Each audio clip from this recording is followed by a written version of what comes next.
Okay, so it's been a quiet day. No one really missed much because there wasn't much said.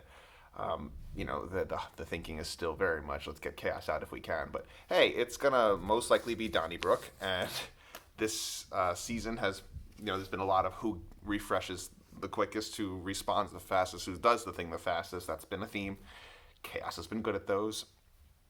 So uh, if it's Donnybrook, I'm not going to be surprised if he wins. I have a shot at it. I did fine with the cooperative Donnybrook last season. It's not outside of my wheelhouse, but I'm certainly not like fast, and Chaos is. So I hope it's not that, but it could be. And if it is, whatever. But. So let's talk about my opinion of all the other players. Let's just do it this way. I'm gonna do a quick ranking of who if this were like a five-player, final tribal council, and I'm on the jury at this point, who gets my vote and in what order?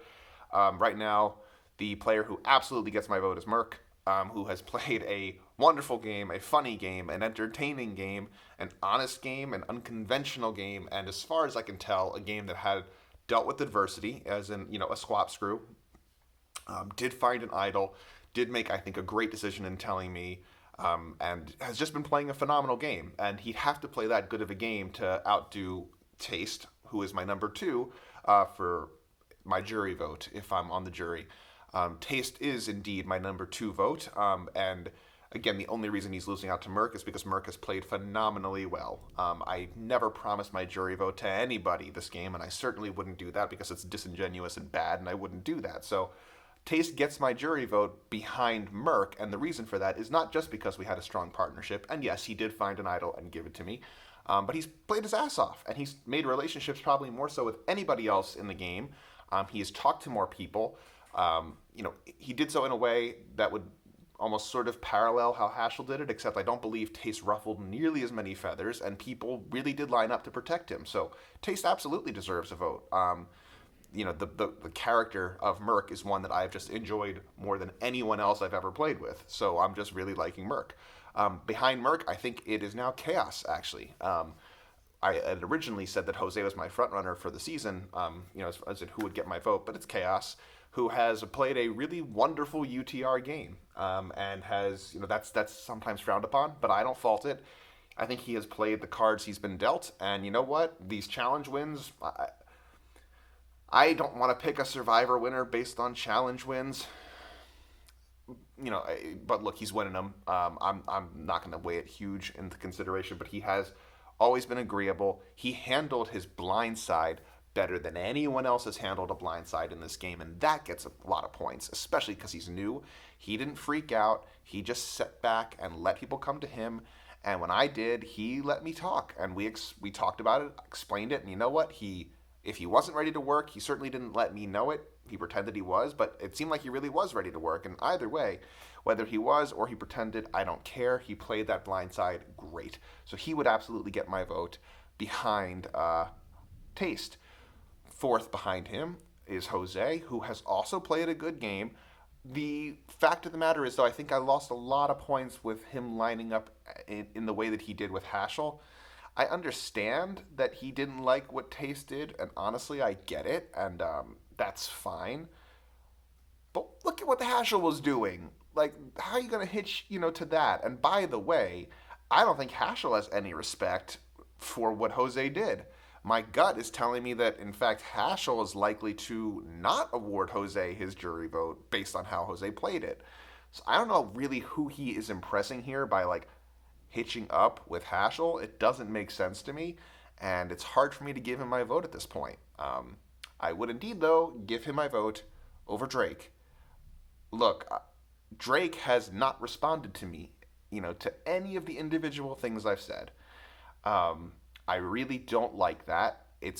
I don't think it's necessarily rude because I don't believe Drake. Did I say Taste?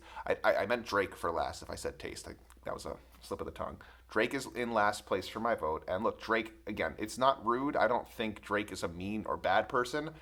I just really don't like that I sent two messages two different times. One as a, hey, what are we doing message, and then when I got no response to that, just a general check-in. I said, hey, how are you doing? Talk to me if you want to. If the game is feeling overwhelming, I'm here. We can just talk about whatever else. Nothing. And then, like, you talk to the Alliance, but you don't talk to me, and then you show up at Tribal Council and you make these allusions to a blind side. Like, it's just, come on. This is no good.